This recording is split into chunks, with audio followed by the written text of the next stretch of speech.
우리 같이 인사하겠습니다. 샬롬 샬롬. 네, 벌써 샬롬이 뭔지 까먹으면 안 되지요. 샬롬 샬롬. 예, 아주 반갑고 친한 사이는 두 번 샬롬 샬롬. 조금 그냥 그렇다 그럼 샬롬. 예. 그리고 지금이 시간이 언제지요? 오후지요. 오후에는 이제 이스라엘이 인사를 이렇게 합니다. 쪼호라임 토비.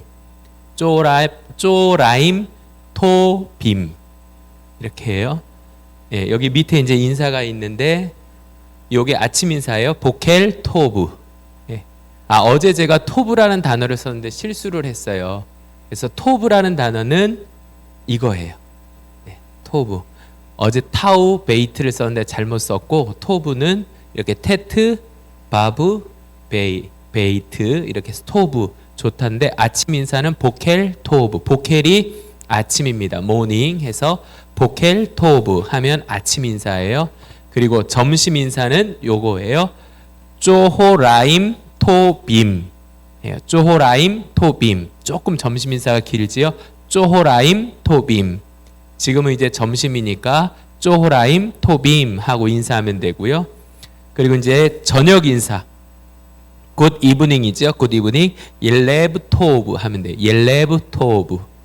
예, 어제 집에 가셔서 히브리어를 다시 한번 써보신 분은 이 글씨가 조금 익숙할 거고 복습을 안 하신 분은 오자마자 웬 지렁이가 이렇게 칠판에 비도 오는데 많이 있나 싶을 거예요. 그래서 옐레브 토브 하면 굿 이브닝. 그리고 우리 한국에도 잘 자라 있죠.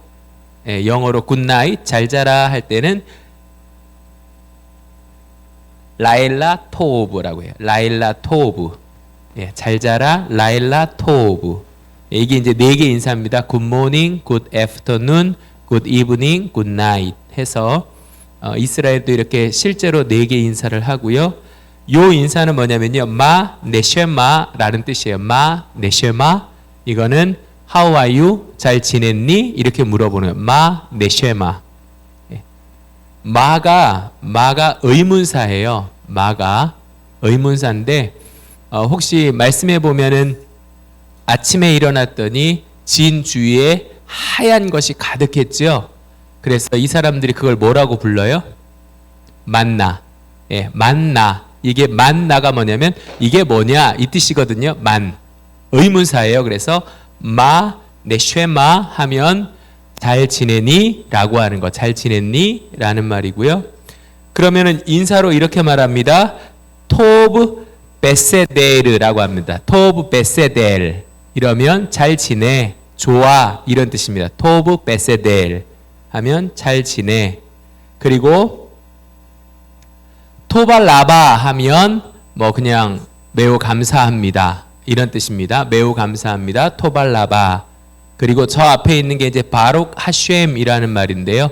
바룩 하셴은 그냥 뭐 그대로 번역하면 바룩 하면 찬양하다, 축복하다. 그리고 하셴 하면 그 이름을 찬양하다, 그 이름을 축복하다인데 그냥 thanks God, 하나님 감사합니다. 이럴 때 그냥 바룩 하셴 이렇게 인사를 해요. 바룩 하셴. 잘 지내? 그러면 아유 하나님 덕분이지. 하나님 때문에 잘 지내. 하나님께 감사해. 이럴 때 바룩 하셴이라고 인사를 합니다.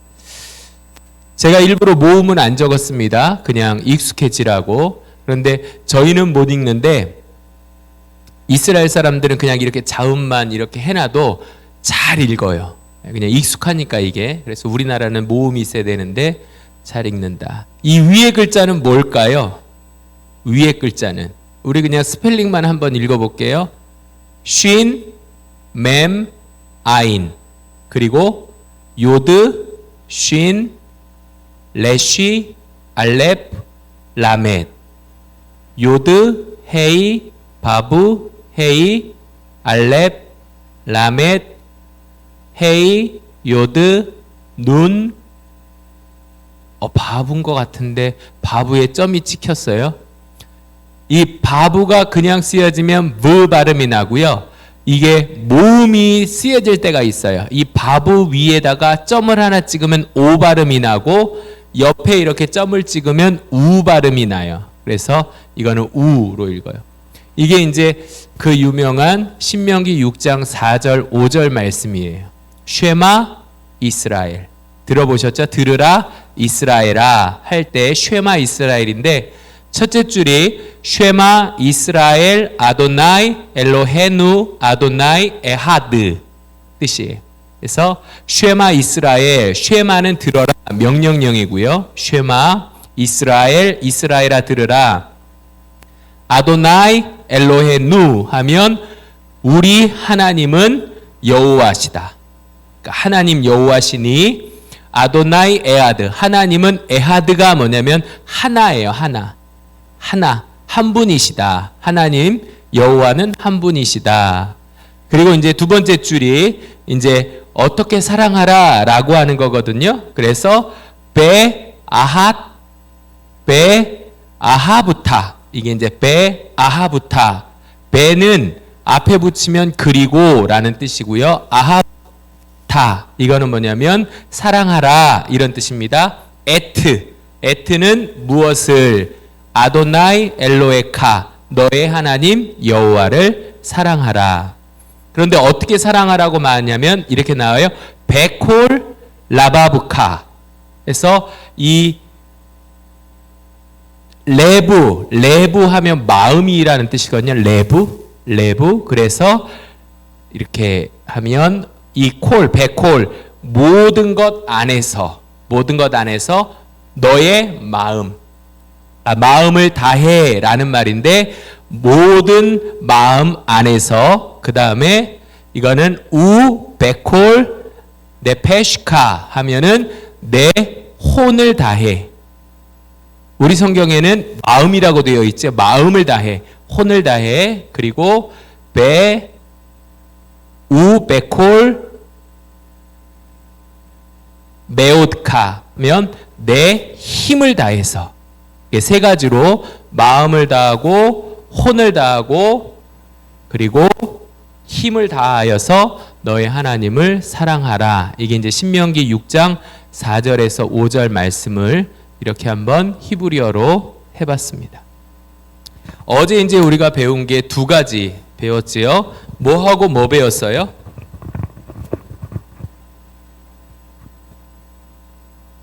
타부하고 어제 배운 게 뭐였죠? 타부하고 다트. 타부는 무슨 뜻이었어요? 타부는 표라는 뜻이었죠? 타부, 표. 어제 배운 단어가 타부.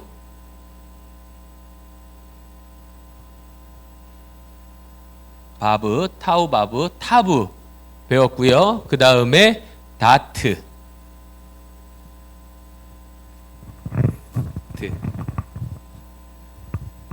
어제 배웠어요. 다트. 그래서 타부는 무슨 뜻이었죠? 타부가 언약이라는 뜻. 언약이라는 뜻이고 바브는 못이라는 뜻이었고요. 그 다음에 달레트는 문이라는 뜻이고 타부는 언약이라는 의미를 가지고 있어서 한번 복습을 좀 하겠습니다. 타부는 십자가에 못 박히신 예수 그리스도가 바로 언약이다 라고 하는 걸 보여주는 거고요. 그리고 다트는 율법이라는 뜻, 법이라는 뜻인데 언약의 문이라는 거. 그래서 언약의 문. 그 언약의 문이 바로 예수 그리스도라는 거를 어제까지 배웠습니다. 세 번째로 63쪽 보면은요. 에메트가 나옵니다.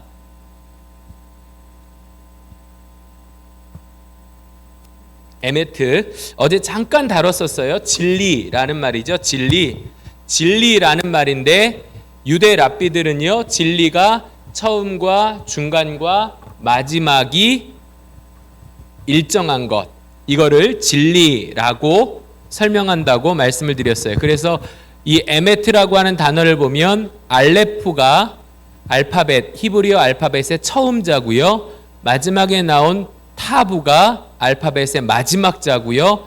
그리고 중간에 있는 맴이라고 하는 글씨가 알파벳의 중간자. 그래서 처음과 중간과 마지막을 의미하는 것이 바로 에메트, 진리다라고 말씀을 드렸습니다. 히브리 관점에서는 진리는요, 처음과 중간과 마지막, 즉 처음과 중간 과정과 마지막까지 영원히 변하지 않는 것이 진리다라고 말씀을 하고 있어요.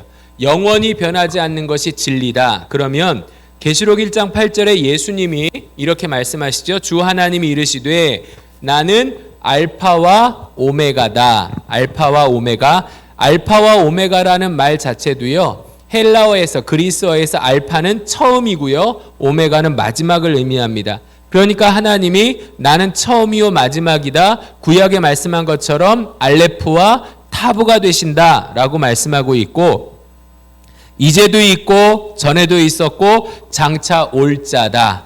이제도 있다라고 하는 것은 중간을 말하는 거겠지요. 전에 있었다라고 하는 것은 처음이겠지요. 장차 올 것은 마지막이겠지요. 그러니까 중간과 처음과 마지막, 처음과 중간과 마지막이 일치하다, 하나다라고 하는 겁니다. 그리고 다니엘 6장 26절 말씀에 보면 그는 살아계시는 하나님이시요 영원히 변하지 않으실 이다라고 말씀하고 있어요. 영원히 변하지 않으실 이. 여기서 영원이라고 하는 단어, 변하지 않는다라고 하는 단어는 뭐냐면요, 견고하다라고 하는 의미를 가지고 있어요. 견고하다, 확실하다. 우리 성경에는 변하지 않는다라고 번역을 했지만 견고하다, 확실하다. 다시 말하면 하나님은 영원히 견고하신 분, 영원히 확실하신 분이라고 설명을 하고 있고, 여기서 영원하다라고 하는 것은 올람이라는 단어예요. 올람. 알람에서 나온 건데 올람이라고 하는 단어가 나오는데요. 여기서 이 영원하다라고 하는 것은 죽지 않는 것. 창세기 3장 22절에 영생, 생명나무를 먹으면 영생하게 되는데 여기서도 똑같이 이 올람이라고 하는 단어를 사용하고 있는 것을 볼 수가 있습니다. 하나님은 영원히 변하지 않는 분이시기 때문에 하나님의 말씀도 영원한 거지요. 그 속성에 따라서 하나님이 진리이기 때문에 그분의 말씀이 진리이고, 하나님이 영원하시기 때문에 그분 말씀도 영원하다라고 하는 거고요. 그래서 하나님 말씀은 진리인 것입니다. 하나님은 모세에게 자신을 은혜와 진리의 하나님으로 보여주셨어요. 계시했지요. 출애굽기 34장 6절 말씀에 보면 여호와라 여호와라 자비롭고 은혜롭고 노하기를 더디하고 인자와 진실이 많은 하나님이라. 인자가 뭘까요? 우리 한글 성경에는 인자라고 번역된 게 두 가지가 있어요. 여기처럼 인자라고도 번역되고, 또 다니엘서에 보면 인자 같은 이, 한자가 섞여 있어서 그래요. 다니엘에서 인자는 사람의 아들을 말하는 거고요. 여기서 인자는 히브리어로 헤세드라고 하는 단어입니다. 헤세드. 원래 은혜라고 하는 단어가 헨이라고 하는 단어예요. 헨. 막혀 있고 이렇게 썼습니다. 이거는 바보가 아니라 이렇게 꼬리가 내려왔으니까 눈이지요. 눈의 미형이에요. 눈이 끝에 오면 이렇게 길어진다고 했어요. 그래서 이거는 눈을 길게 쓴 거예요. 헨. 이게 바로 은혜라고 하는 히브리어예요. 헨.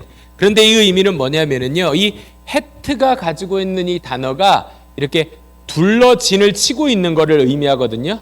그러니까 진영, 이렇게 이스라엘 백성이 진을 칠 때 성막을 중심으로 해가지고 동서남북 이렇게 진을 쳤잖아요. 이게 은혜라고 하는 단어인데, 은혜라고 하는 의미는 둘러 진을 치다. 그러니까 하나님의 은혜라고 하는 건 뭘까요? 하나님이 우리를 둘러 진치고 있는 걸 은혜라고 하는 거예요. 여기서 이제 헤세드라고 하는 의미가 나왔어요. 헤세드. 근데 성경에서는 이 헤세드를 여러 가지로 번역을 하고 있어요. 인자, 자비, 은혜 등으로 번역이 되고, 진실은 우리가 지금 배우고 있는 에메트라고 하는 단어를 번역한 건데 진실, 성실, 진리 등으로 번역이 됩니다. 근데 성경에 나오는 개념들을 성경 전체에서 그 개념이 어떻게 사용되었는지를 봐야 되는데, 그래야 하나님이 말씀하신 원래의 뜻을 알 수 있는데, 인자와 은혜라는 단어는 같은 뜻이에요. 인자. 그러니까 하나님이 나는 인자하다. 이건 하나님 은혜롭다라고 하는 거고 성실과 진리는 같은 말이라는 뜻입니다.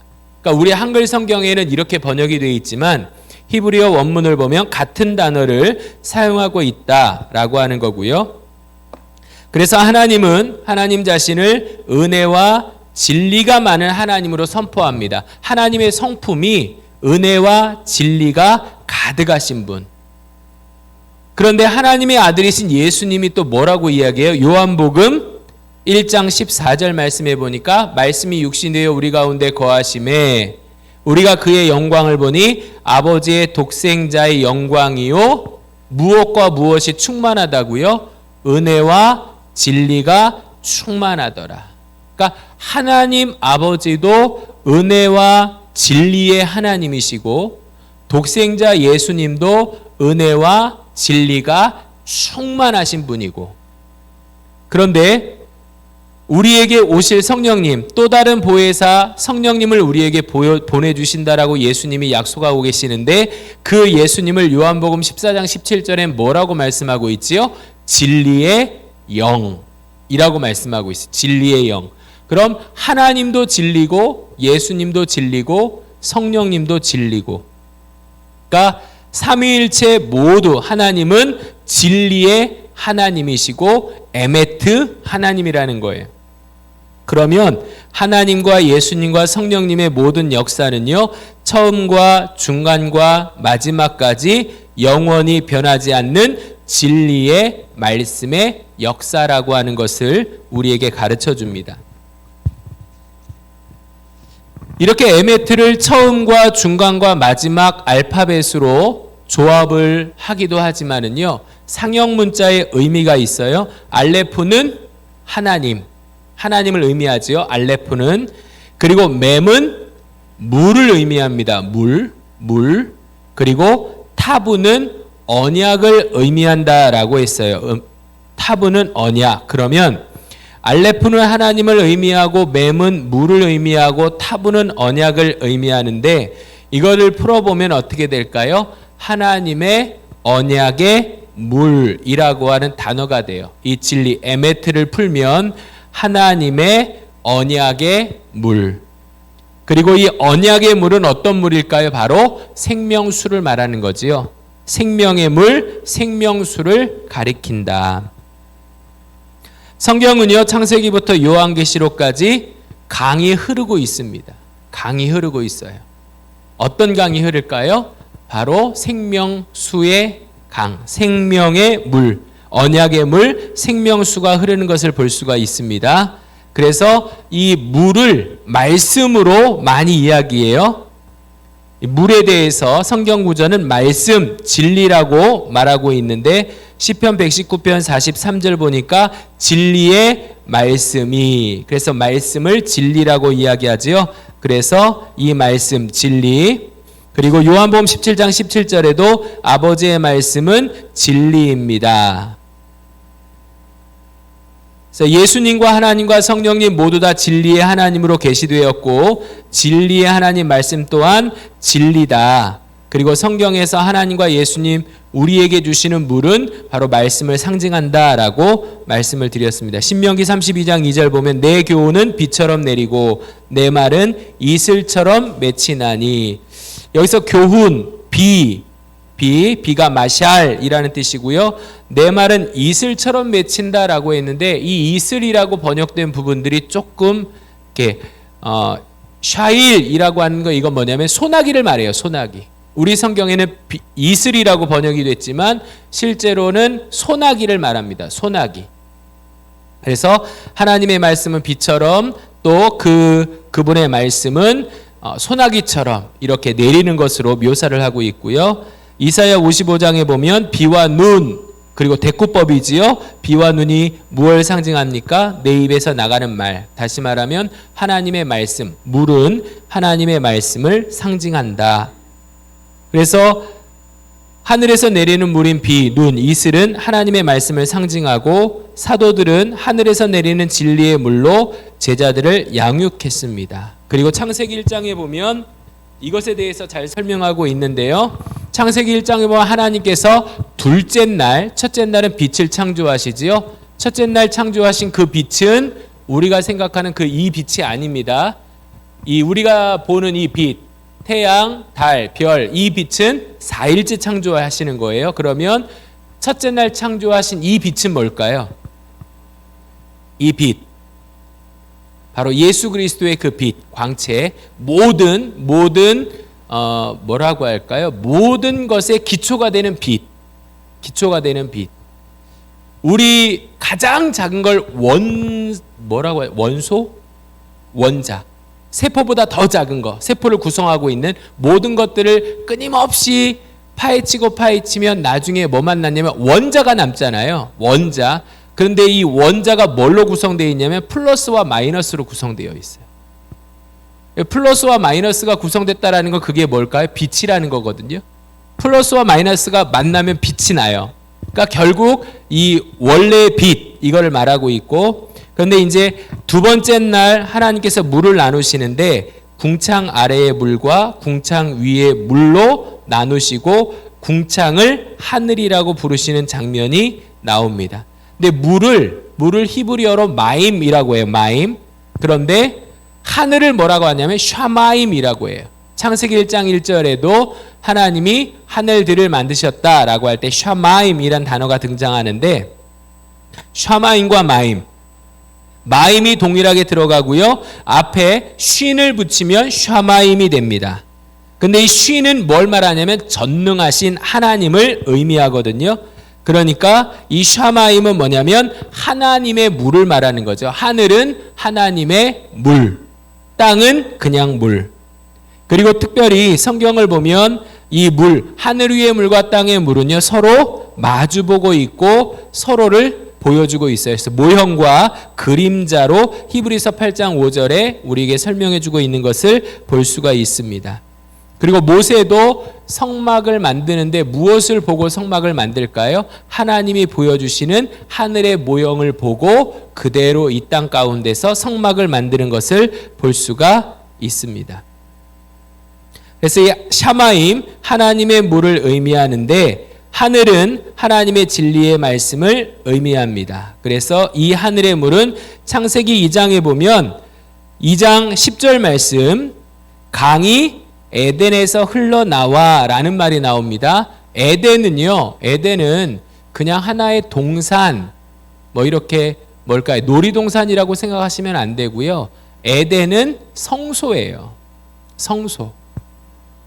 이 뒷부분에 나오지만 에덴 동산에서 하나님이 아담과 하와에게 경작하라, 지켜라 이런 말씀들이 등장하는데, 이 경작하다, 지키다라고 하는 단어가 어디에서 쓰이는 단어냐면 성소에서 쓰여지는 단어예요.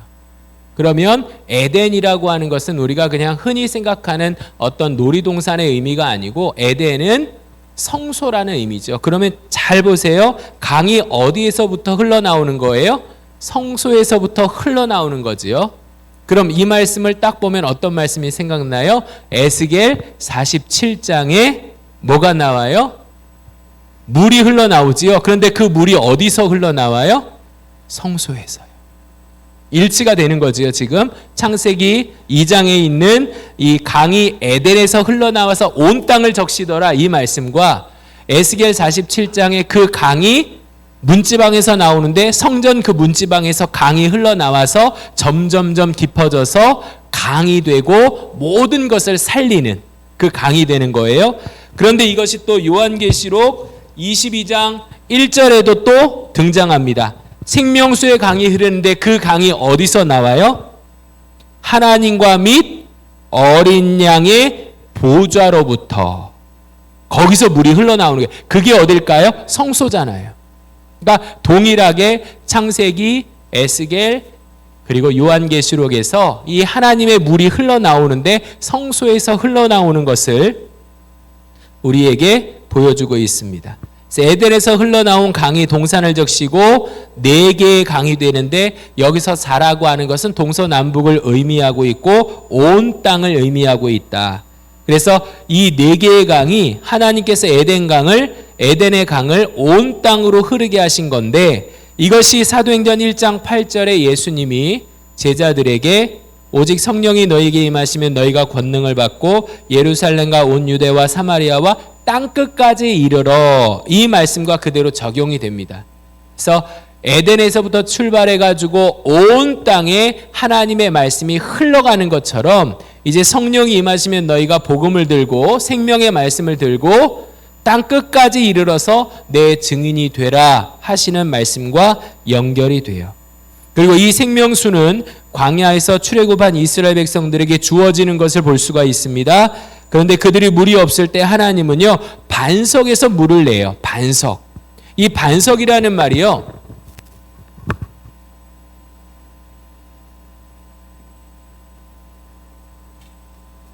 에벤이라는 말이에요. 에벤이 반석이라는 뜻입니다. 반석. 근데 반석에서 물을 내요. 이 반석이라는 이 반석이 단어는 어떻게 나온 거냐면요, 아브 더하기 벤이에요. 아브 더하기 벤. 이 단어가 합쳐져서 에벤이라고 하는 단어, 반석이라는 단어가 나왔어요. 그럼 아브는 뭐냐면요, 아브. 우리나라 말도 비슷해요. 아비, 아부, 아버지라는 뜻이거든요. 아부, 아버지. 그리고 벤은요, 아들이라는 뜻이에요. 벤은 아들. 그러면 아부와 벤을 합치면 에벤, 반석이 되거든요. 그럼 반석은 뭘까요? 아버지와 아들 위에 있는 거. 하나님과 예수님 말씀 위에 있는 거. 이게 바로 반석이라고 하는 의미예요. 반석. 그래서 이 반석에서 물을 내는 것을 볼 수가 있고요. 이 반석의 의미가 굉장히 이제 성경에 많이 나오지요. 많이 나와요. 에벤이라고 하는 단어를 찾아보니까요, 반석이라는 의미가 있는데, 모세가 아말렉과 싸울 때요, 모세가 아말렉과 싸울 때 여호수아는 군대를 이끌고 아말렉과 싸우고요, 모세는 어디로 올라가요? 높은 언덕 산에 올라가가지고 손을 들고 기도하잖아요. 손을 들고 기도하는데, 모세도 사람이니까 손을 들고 기도하는데 힘들까요? 안 힘들까요?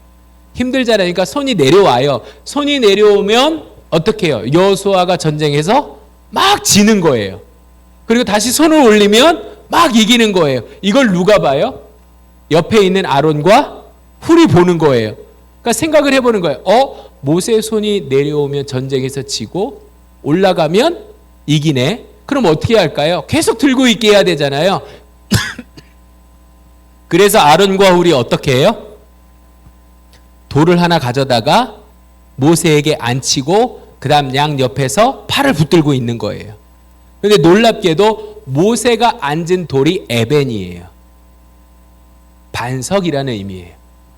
그냥 뭐 이런 조그만 돌이 아니라 그 돌을 성경 원어에는 에벤이라고 되어 있어요. 그러면 이걸 이제 뭐 우리가 상징적으로 생각하면 아버지와 아들, 하나님과 예수님의 그 말씀 위에 이렇게 모세가 앉아 있는 거로 볼 수가 있고요. 이 에벤이라고 하는 단어가 또 등장을 하는데 어디에 등장하냐면요, 하나님께서 모세에게 주신 돌판, 십계명이지요. 돌판도 에벤이에요. 그러니까 여러 가지로 해석이 될 수 있어요. 돌판으로 된데 이 돌판이 우리가 생각하는 그냥 그 돌이 아니라 에벤이라고 분명히 보여주고 있어요. 반석이라는 의미예요. 그러니까 하나님의 말씀을 어디다 새겼을까요? 반석에다 새겨가지고 모세에게 준 거예요.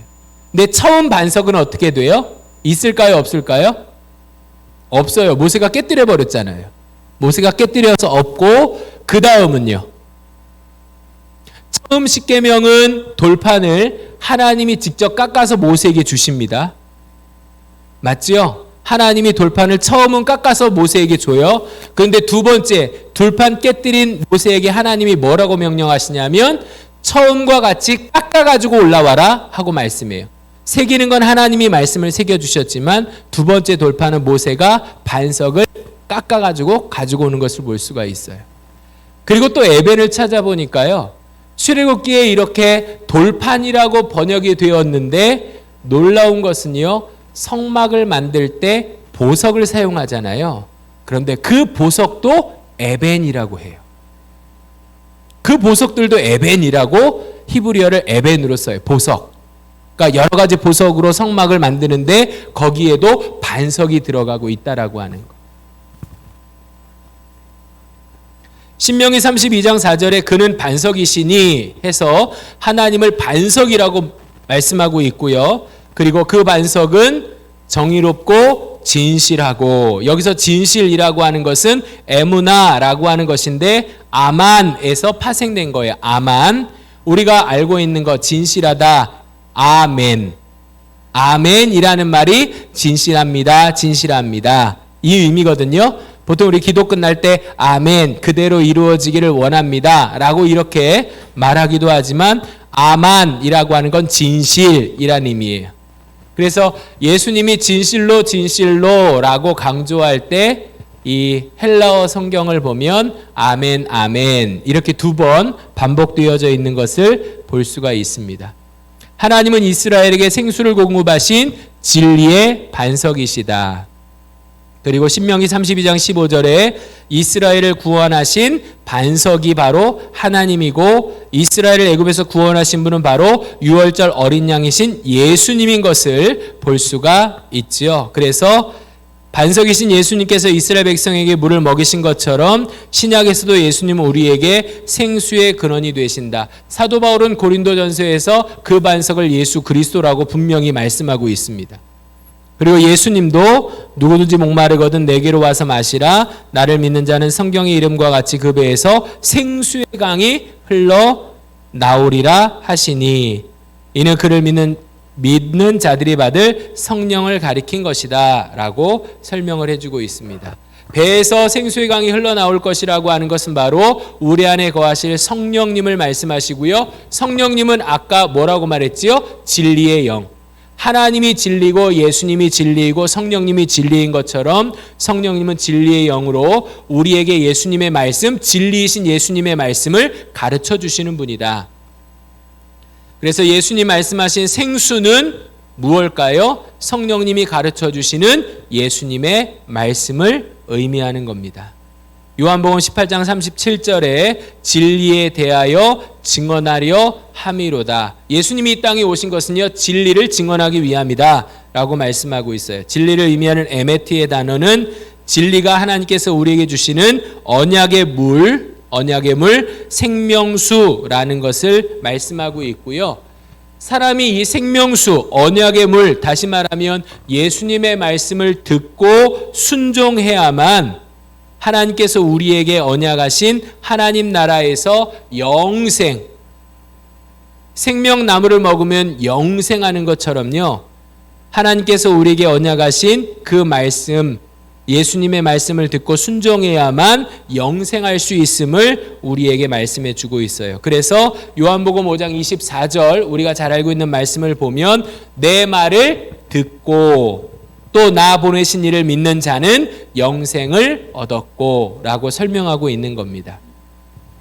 예수님의 말씀을 듣고 순종해야 된다. 그래야 영생을 선물로 얻는다. 진실로 진실로 아멘 아멘. 예수님은 이것이 너무나 중요하고 이것이 태초부터 마지막까지 흐르는 하나님의 진리의 말씀이기 때문에 특별히 강조해서 예수님이 아주 강조할 때는 진실로 진실로 2번 이렇게 말씀하시기도 하고 또 때로는 귀 있는 자는 들을지어다 하고 강조해서 예수님이 말씀하시는 것을 볼 수가 있습니다. 출애굽기 17장 6절에 하나님이 모세에게 반석을 쳐서 물을 내라 하신 것처럼 이 반석은 예수님이지요. 예수님 자신을 돌로 비유하시기도 하고 모세가 반석을 쳐서 물을 낸 예수님께서 십자가에서 자신의 육체를 찢으셔서 우리에게 생수의 강인 성령을 부어주신 것을 예표한 것이다. 예수님이 십자가에 돌아가셨을 때 성소의 휘장이 찢어집니다. 여기서 찢어지다가 헬라어로 스키조라는 뜻인데 이 말씀, 이 스키조라고 하는 것이요. 예수님이 세례를 받고 올라오실 때 하늘이 갈라졌다라는 표현이 나와요. 하늘이 갈라졌다. 그런데 갈라졌다라고 하는 이 단어가 같은 스키조라는 거예요. 그러니까 찢어졌다라고 하는 거죠. 하늘이 찢어졌다. 그리고 성령이 비둘기 같이 내려오심을 보았다라고 설명합니다. 이 의미는 뭐냐면요, 이것을 히브리적 개념으로 세례라고 하는 것은요, 죽음과 부활을 의미합니다. 세례라고 하는 건 죽음과 부활을 상징하고 있어요. 그래서 예수님이 세례 받으실 때 물속에 들어간 것은 예수님께서 십자가에 죽으심을 의미합니다. 조금 말이 이해가 되셔요? 이거 이제 이 의미 침례가 잘 설명이 되는 거예요. 예, 세례라고 하는 건 이제 머리에다 이렇게 하잖아요. 머리에다 하는 거 약식으로. 그런데 이 침례교회에서 이제 침례를 주는데, 침례교회는 완전히 몸을 잠그거든요. 물속에 완전히 잠가요. 이거는 죽음을 상징하는 거고, 이제 물에서 올라오는 것은 이제 부활을 상징하는 의미를 잘 보여주고 있어요. 예수님의 십자가의 죽음과 부활로 어떻게 되죠? 예수님이 죽으실 때 성막이 찢어집니다. 성막이 찢어지고, 그리고 하늘이 열려져서 성령이 이 땅에 오시는 것을 잘 표현하고 있다는 거예요. 이 세례라고 하는 의미가, 죽음과 부활의 의미가. 그래서 우리에게 생수의 강인 성령께서 임하셔서 생명수, 예수님의 말씀을 가르쳐 주시는 것을 말하고요. 이것이 사도행전 2장에 실제로 오순절날 성령이 제자들에게 불의 혀처럼 임하셔서 이 일들이 그대로 성취된 것을 보여줍니다. 하나님께서는 태초부터 이 생명수를 공급해 주셨고요. 이것을 마시는 자는 영생을 하는 거예요. 생명수를 마시는 자는 영생하고 마시지 않는 자는 죽습니다. 그런데 이스라엘이 망하게 돼요. 이스라엘이 죽은 이유가 뭘까요? 예레미야 17장 13절 말씀에 보니까 뭘 버린 거예요? 생수를 버린 거예요. 생수를 버렸다라고 하는 것은 무엇을 버린 걸까요? 하나님의 말씀을 버린 거고 하나님을 버린 거예요. 그들이 정말 하나님을 버렸나요? 예레미야를 잘 보면요, 그들은요 두 가지를 다 해요. 안식일이 되면 하나님 앞에 나와서 그대로 해요. 예배해요. 근데 평일날에는요 우상을 섬겨요. 하나님은 그거를 못 봐주시는 거예요. 그러니까 하나만 우리가 할 때 여기서 그들이 생수 끊으신 여호와를 버렸다라고 하는데, 하나님은 너희가 나를 버렸어 라고 하는데 그들은 뭐라고 할까요? 아니요, 우리는 버린 적이 없습니다 라고 말할 거예요. 우린 버린 적이 없습니다. 너 나 버렸어? 버린 적이 없습니다. 우리가 언제 하나님을 버렸다고 해요? 안식일이 되면 하나님께 예배했잖아요. 이렇게 말하는 거예요. 그런데 하나님 뭐라고 말하냐면 버렸다라고 말하는 거예요. 그러니까 우리가 신앙이라고 하는 것은요, 이렇게 혼합하지 않는 것, 섞지 않는 것, 오직 하나님만 믿는 것이 신앙이지 여러 가지를 섞는 것은 아니라는 거예요. 제가 오래전에 대만을 간 적이 있었어요. 대만에 선교여행을 간 적이 있었는데, 선교사님과 같이 이제 그 선교사님이 사역하고 있는 교회에 이제 성도들을 신방한 적이 있는데, 그 성도가 안방을 공개를 안 하려고 하더라고요. 안방을 공개를 안 해요. 그런데 이제 그날따라 왜 선교사님이 이렇게 고집을 부렸는지 안방을 보자고 계속. 안방에 딱 들어갔더니요, 이 동서남북에 저쪽에는 십자가 거놓고요, 이쪽에는 이렇게 불교 표시 있고요, 이쪽에는 성당 표시 있고, 또 이쪽에는 또 뭐 이렇게 종교를 4개를 안방에다가 설치를 해놨더라고요. 그래서 왜 이렇게 해놨냐 이랬더니 우리나라 말로는 그거예요. 넷 중에 하나 아달이 되겠지요.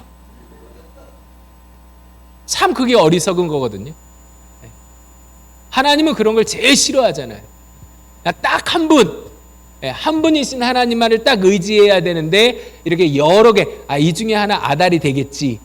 그리고 믿는 거는요, 하나님은 뭐라고 말하냐면 너희가 나를 버린 것이다 라고 말해요. 우리는 그래도 내가 4분의 1은 섬겼잖아요. 그건 아니라는 거예요. 순종은요, 자, 90% 순종한 사람이 있고 50% 순종한 사람이 있습니다. 누가 더 잘한 걸까요? 누가 더 잘한 걸까요? 50% 순종하는 사람이 있고요, 90% 순종하는 사람이 있어요. 누가 잘하는 걸까요? 둘 다 잘못하는 겁니다. 순종은 100%여야 돼요. 나 90% 순종했어요. 그런데 10% 불순종했어요. 그거는요 다 불순종한 거예요. 50% 순종하고 50% 불순종하나 90% 순종하고 10% 불순종하나 똑같아요. 하나님은 우리에게 100%를 원하시는 거예요. 생수의 근원이신 하나님이 주시는 말씀을 듣고 따르지 않는 자는요, 여기에 보니까 메마른 흙이 된다라고 말해요. 흙에 기록된다라고 하는 말에 죽는다라는 건 흙에 묻혀서 사람이 흙이니까 흙으로 돌아가면 없어지는 것처럼 메마른 흙이 됩니다. 죽게 된다는 뜻이지요. 히브리 사람들에게 흑암은요, 텅 빈 우물을 가리킵니다. 그래서 비어버린 우물을 들여다보면 깊은 캄캄함만 보입니다. 그것이 매우 두려운 풍경이고 성경은 그것을 흑암을 상징하는 표현을 사용해요. 시편 88편 6절 보니까 깊은 웅덩이와 어둡고 음침한 곳에 두셨사오니, 이 말은 뭐냐면요, 흑암 가운데 나를 두셨다라고 하는 거예요. 깜깜한 거. 다시 말하면 하나님의 말씀, 진리, 물이 없는 상태가 바로 음부의 실제라고 하는 거죠. 음부의 실체. 그리고 깊은 흑암은 영적 무지에 갇혀 있는 것을 말합니다. 아무것도 볼 수 없으니까요. 앞도 보이지 않으니까 영적 무지에 갇혀 있는 것이다. 우리는 우리에게 생명수를 주시기 위하여 목숨을 버리신 예수님의 말씀을 듣고 순종하여, 즉 생명수를 마시고 하나님께서 언약하신 영생 가운데 들어가야 한다. 계시록 22장 1절 2절 맑은 생명수의 강을 내게 보이시니 그 생명수의 강이 하나님과 및 어린 양의 보좌로부터 흘러나와 길 가운데로 흐르더라 라고 말씀하고 있습니다. 마지막에 완성될 새 예루살렘, 그곳에는요 하나님과 어린 양의 보좌로부터 생명수의 강이 흐르고요, 이것은 바로 창세기 2장에 나오는 에덴에서부터 흐르는 강, 온전히 회복되고 있는 것을 우리에게 보여주고 있습니다. 그리고 에덴 동산과 같이 새 예루살렘에는요, 그 중심, 그 보좌의 중심에서부터 생명수의 강이 흐르고 있고요, 진리를 의미하는 에메트의 단어, 그림은 진리가 하나님께서 주신 언약의 물, 하나님의 언약의 물, 생명수의 강을 의미하고, 이것은 바로 진리의 말씀을 우리에게 보여주고 있다라고 하는 겁니다. 그래서 예수님도 내 말을 듣고 나 보내신 이를 믿는 자는 영생을 얻었고 라고 분명하게 말씀하고 있습니다. 예수님의 생명수를 먹는 자만이 하나님 나라에서 영생을 누릴 수 있다라고 말씀하고 있습니다. 이 에메트라고 하는 단어는요, 성경 전체에서요 125번 등장합니다. 125번 나올 정도로 100번 이상 나오면은요 많이 나오는 거예요. 단어가 125번 나옵니다. 자, 그 다음 이제 표징, 이적이라고 하는 단어를 보겠습니다. 자, 쓰는 거는요 이렇게 씁니다. 알렙, 바브, 그리고 타브. 그런데 이제 이 바브에다가 이거 우리가 배운 발음이면 아무트가 되는데, 그렇죠? 아무트 해야 되는데 왜 오트라고 할까요? 얘는 묵음이라고 했죠. 소리가 안 납니다. 소리가 안 나요. 그리고 이 바브 위에다가 점을 찍으면 얘가 오 발음이 나요. 긴 오 발음이 나요. 그리고 이 타브는 티 발음이 나죠. 그래서 이거를 오트라고 읽어요. 오트. 아부트가 아니라 오트라고 읽습니다. 오트. 이거는 이제 성경에서 77번 나와요. 전체 구약에서 77번 오트라고 하는 단어가 나옵니다. 그리고 뜻은 표징 또는 이적이라고 하는 단어로 사용되어져요. 이거를 풀면 알렙은 하나님을 의미하지요. 알렙은 하나님을 의미하고, 바브는 못을 의미하고요, 타브는 십자가를 의미합니다. 지금까지 우리가 세 단어를 보았고 지금 네 번째 단어인데 모두 다 지금 뭐가 등장해요? 단어 속에 예수님이 등장하는 걸 꼭 찾으셔야 돼요. 이게 히브리어 속에 숨겨진 복음, 그냥 우리가 히브리어를 보고 그냥 배운다는 의미가 아니라 단어 속에, 지금 구약의 단어 속에 뭐가 들어가 있다고요? 예수님과 언약이 들어가 있다라고 하는 거예요. 이게 보여지면은요, 정말 사도들이 구약을 가지고 예수님을 증거하고 예수님도 구약을 가지고 제자들에게 마음의 눈을 열어서 자기 자신에 대해 설명할 때 그들의 가슴이 뜨거워졌던 것들을 우리가 이해할 수 있는 거예요. 구약을 통해서. 이건 뭐냐면요. 하나님, 못, 십자가 또는 언약이라는 뜻인데요. 타부가 언약이라는 뜻도 있지만 이 타부가 상형 문자로 이게 타부였지요. 십자가를 쓰는 게 타부였어요. 그러니까 이 타부는 언약으로 해석을 해도 되고 십자가로 해석을 해도 되고, 그러면 오트라고 하는 거, 표적, 이적이라고 하는 건 뭘까요? 십자가에 못 박힌 하나님. 이게 이적이에요. 이적은 십자가에 못 박힌 하나님. 누구지요? 예수님. 예수님이야말로 우리의 삶 가운데 최고의 이적이 아닐까요? 기적이고 이적이에요. 예수님이야말로 정말 이적이고 기적입니다. 어떻게 하나님께서 십자가에서 죽으실 수가 있어요? 그거는요, 정말 하나님이 우리를 이처럼 사랑하시는데 이 이처럼이라고 하는 거는 어떻게 측량할 수가 없는 것 같아요. 그래서 요한복음 3장 16절을 암송할 때 하나님이 세상을 이처럼, 이 이를 어떻게 표현할 수가 없는 거예요. 얼마나 많이 사랑해야 그 하나님 자신이 십자가에서 죽으실 수 있을까? 우리를 얼마나 사랑하시면, 우리를 얼마나 사랑하시면 그렇게 하실 수 있을까? 이건 여러 가지로 의미로 사용되는데요. 이 십자가에 못 박히신 하나님, 이 오트, 여기에는요 하나님께서 나타내시는 이적을 말하는데 첫 번째로는요 10가지 이적이 나와요. 10가지 이적. 출애굽기에 보면 하나님이 모세를 통해서 이스라엘 백성을 애굽에서 탈출시키는데 10가지 이적을 동원하십니다. 그 10가지 이적이 뭐지요? 빨리 외우는 방법 가르쳐 드릴게요. 피게이파 악도금의 흑장. 네. 피게이파 악도금의 흑장. 그냥 적으셔가지고 이렇게 하면 금방 외워져요. 피, 게, 이, 파, 악, 독, 우, 매, 흑장. 10가지 재앙이에요. 피는 다 아시죠? 피. 강이 피가 된 거요. 피. 개는요, 개구리. 이. 파, 파리. 악, 악질. 악독, 독은 독종. 우박. 매, 메뚜기. 흑암, 장자의 죽음. 그래서 피게이파 악도금의 흑장. 10가지 재앙으로 애굽을 심판하시는데요. 여기에 보면 내가 바로의 마음을 완악하게 하고 내 표징, 이 표징이라는 단어에 오트라고 하는 단어가 쓰여집니다. 내 이적을 애굽 땅에서 많이 행할 것이다. 이적은요, 하나님이 그분과 언약을 맺은 백성을 구원하시는 전능하신 하나님임을 증거합니다. 그래서 이 이적을 통해서 어떻게 돼요? 믿음을 가지게 하는 거예요. 하나님이 왜 우리에게 이적을 주실까? 믿으라고.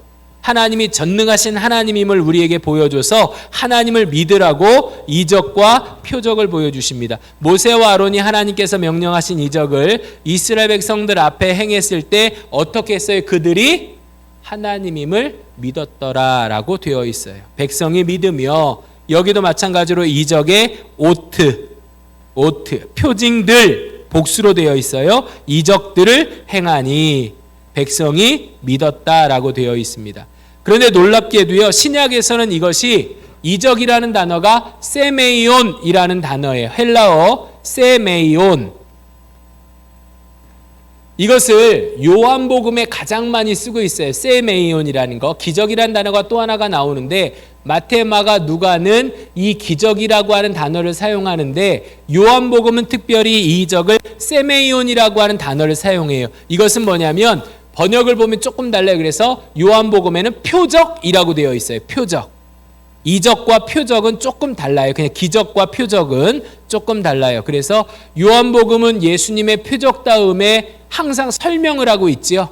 설명을 하고 있어요. 이 일은 무엇을 의미하라고 설명하는 것을 볼 수가 있습니다. 신약의 예수님도 하나님의 언약대로 이스라엘과 열방을 구원하시는 메시아로서의 표적을 행하셨고, 예수님이 그 표적을 일으킬 때마다 어떻게 했지요? 사람들이 믿었다라고 하는 말씀이 등장합니다. 출애굽에서 하나님 행하신 이적들, 오트는요, 예수님께서 행하신 표적들 세메이온과 연결이 됩니다. 그래서 나일강의 물을 피로 변하게 했어요. 첫 번째 재앙이지요. 피재앙이 무엇을 말할까요? 바로 죽은 자들의 피입니다. 어떤 죽은 자들이요? 모세가 태어났을 때 이 바로가 어떻게 하죠? 남자아이는 다 죽이고 여자아이만 살려라. 그런데 산파들이 하나님을 두려워하고 하나님을 경외하던 산파들이 어떻게 해요? 살려내잖아요. 살려내요. 그러니까 그 바로가 더 열받아서 이제는 어떻게 해요? 산파들에게 죽이라고 명령했던 걸 철회하고요. 무조건 어디다 던져 죽여요? 강에 던져 죽이라고 한 거예요.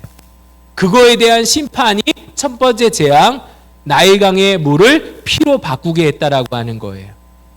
이것은 바로 그 죄를 심판하시는 것인데, 예수님은 요한복음 2장에 물로 뭘 만드십니까? 포도주를 만들지요. 물을 포도주로 만들어요. 이것은 뭐냐면 포도주는 생명과 기쁨을 상징하기 때문에 정반대.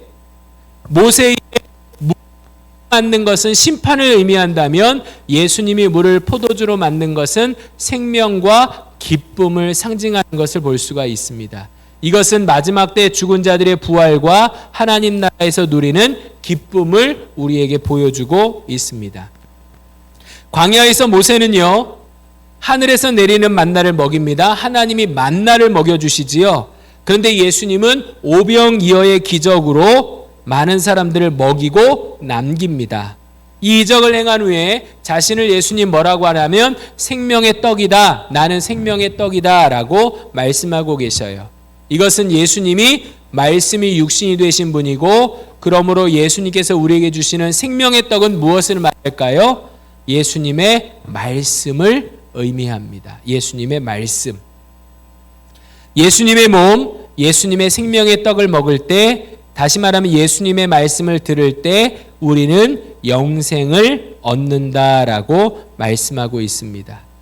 열왕기하 4장에 보면 엘리사가 나와요. 엘리사의 이름이 뜻이 뭐냐면요, 나의 하나님이 구원하신다라는 뜻이거든요. 엘리사, 사가 예슈와 할 때 나오는 구원이라는 의미예요. 샤. 그래서 엘리사 하면은요, 나의 하나님은 구원자. 예수님하고 이름이 비슷한 거예요. 예수님하고 이름 비슷합니다. 하나님을 의미하는 엘과 구원하다라는 야사가 합쳐진 이름으로 구원하시는 하나님, 나의 하나님은 구원자 의미합니다. 이것은 구원을 의미하는 예수님과 이름이 같은 이름인데, 엘리사는 마지막 때 죽은 자들을 부활시키는 예수님을 상징하기도 합니다. 예수님께서 나인성 과부의 죽은 아들을 살리신 이적은 엘리사의 이적과 연결되지요. 엘리사도 과부의 아들을 살리거든요. 엘리사도 과부의 아들을 살리고, 예수님도 물론 누구지요? 12살 된 아이가 죽었을 때 그 아이도 살리지만, 특별히 누가복음에 보면 나인성 과부의 아들을 살리는 것을 볼 수가 있습니다.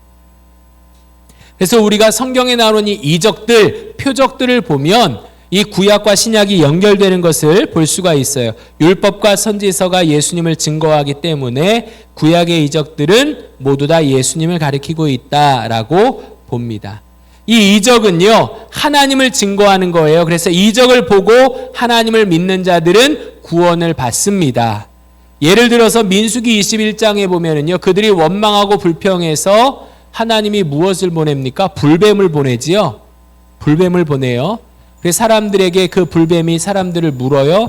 그 불뱀에 물린 사람들이 다 죽어가고 있어요. 그때 모세가 하나님 앞에 나와서 방법을 물어요. 어떻게 하면 좋습니까? 그럴 때 하나님이 무엇을 말하냐면 노수로 뱀을 만들어서 장대에 걸어서 높이 들어라. 그것을 보는 자마다 살 것이다 라고 말씀하고 있어요. 이것도 하나의 이적이지요. 이적이에요. 그런데 노뱀을 본 사람은 어떻게 됐어요? 살았어요. 노뱀을 본 사람은 살았어요. 그런데 그것을 우습게 여기고 안 본 사람은 다 망했다라는 거예요. 마찬가지로 애굽에서도요, 유월절에 문설주에 피를 발라라 라고 했어요. 그런데 피를 바른 사람들은 어떻게 됐어요? 애굽에서 나올 수 있었다라고 하는 거지요. 이것이 바로 이적이고 표적이라고 하는 뜻입니다.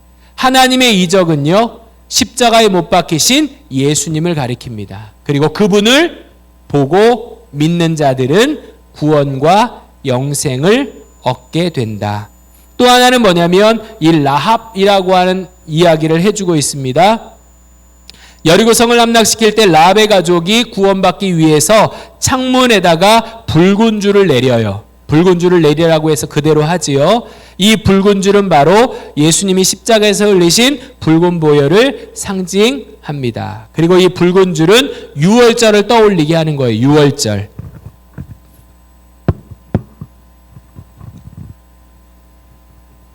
유월절날 어린 양을 잡아서 그 피에 문설주에 바르면 이것이 뭐가 될까요? 표적이 된다. 여기서 같은 오트라고 하는 단어가 사용돼요. 표적, 오트. 그래서 재앙을 면하게 된다. 어린 양의 피는 예수님이 십자가에 흘리신 보혈을 상징하고요. 언약의 표징은 십자가에 못 박히신 예수님을 가리킵니다. 그래서 이사야에 등장하는 이 징조도 오트고요. 누가복음의 이 표적, 예수님을 상징하는 이 표적도 세메이온이라고 하는 뜻으로 사용되어지고 있습니다. 근데 이제 이 표 하면 우리가 앞에 표를 하나 배웠어요. 타부. 그렇죠? 타부도 표였지요. 표시.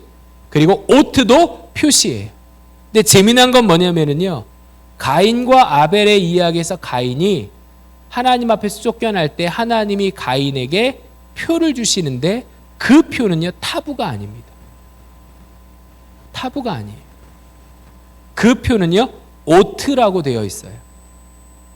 그런데 놀랍게도 에스겔 9장에서 우상 숭배하는 그 모습을 보고 하나님 앞에 통회하고 자복하며 마음 아파하는 사람들에게는 하나님이 표를 똑같이 주는데 거기에는 무슨 표를 줘요? 타부라고 하는 표시를 줍니다. 오트와 타부가 어떤 차이점이 있는가를 열심히 찾아봤는데 나오지는 않더라고요.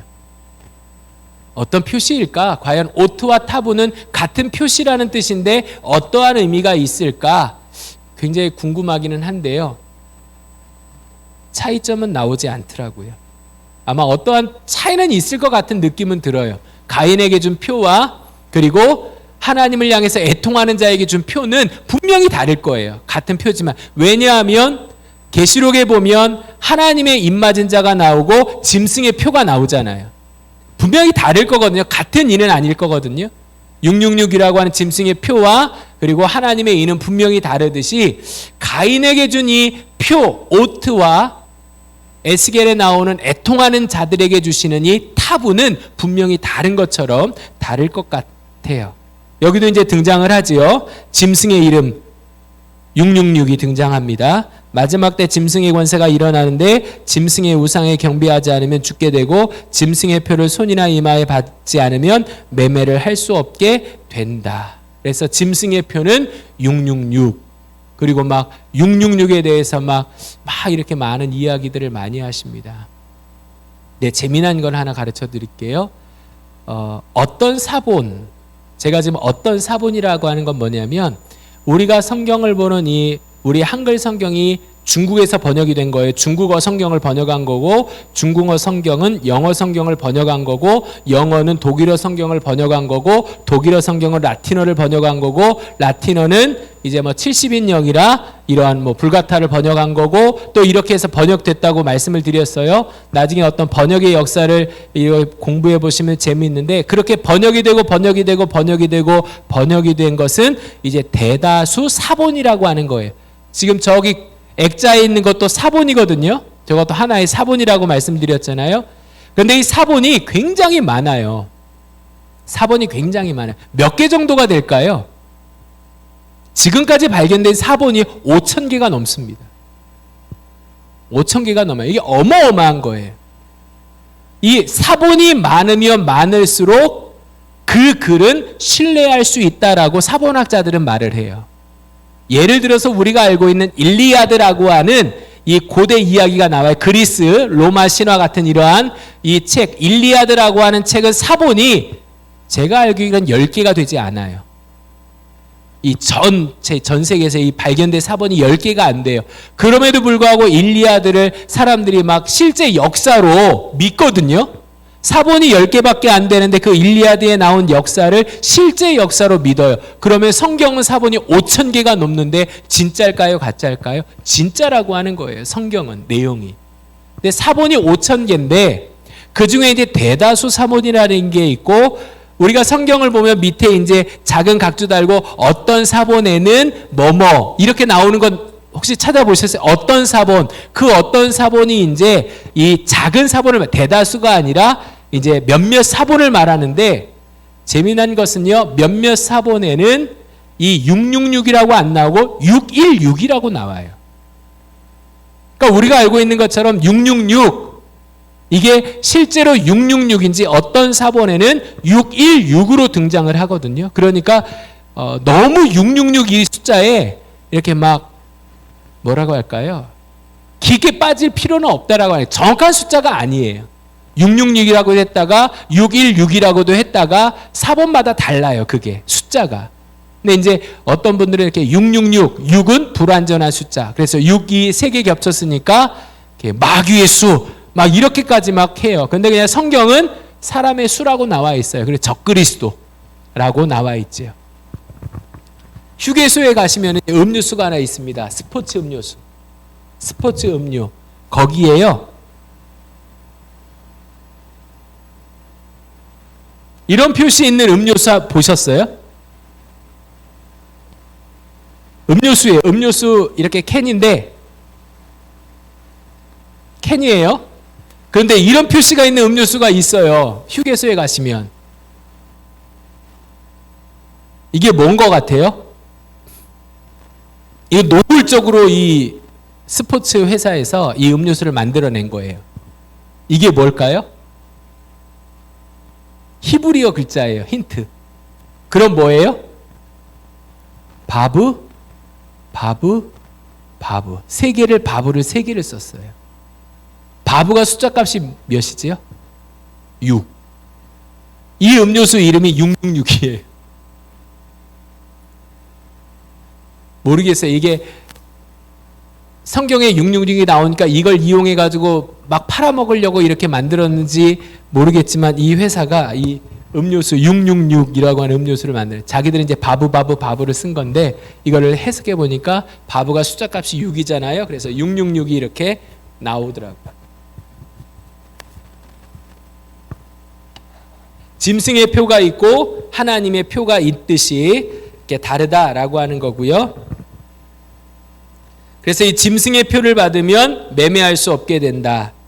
그리고 이 짐승의 표를 받지 않고 우상에게 경배하지 않는 자들이 나오는데 그들에게는요 짐승의 표가 아니라 어떤 표가 오지요? 하나님의 표. 그래서 하나님의 인침 14만 4천이 요한계시록 7장 4절에 등장하고 그 다음에 14장 1절에도 14만 4천이 등장하는데 그들의 이마에는 어린 양의 이름과 그 아버지의 이름이 있더라. 그 이름을 우리가 어제 잠깐 살펴봤습니다. 그래서 타부, 이 십자가 표시, 에스겔에 애통하는 자들에게 이 십자가 표시, 타부를 표시해 주었고 그 다음에 이 이마에는 뭐가 들어가 있지요? 하나님의 종들과 제사장들에게는 카도시 라도나이, 하나님께 거룩이라고 하는 성결이라고 하는 이 하나님의 인이 쳐진다라고 말씀을 드렸고요. 그래서 하나님의 표는 어린 양의 이름과 아버지의 이름이고 인침, 즉 스프라기조라고 하는 것인데 하나님의 표가 이마에 있는 자들은 짐승의 지배 가운데 벗어나서 하나님과 어린 양에게 속하게 된다. 여기까지 하고 조금 쉬겠습니다. 다음 이걸 설명하려고 하면 좀 길어질 것 같아서 여기까지 하고 10분 쉬겠습니다.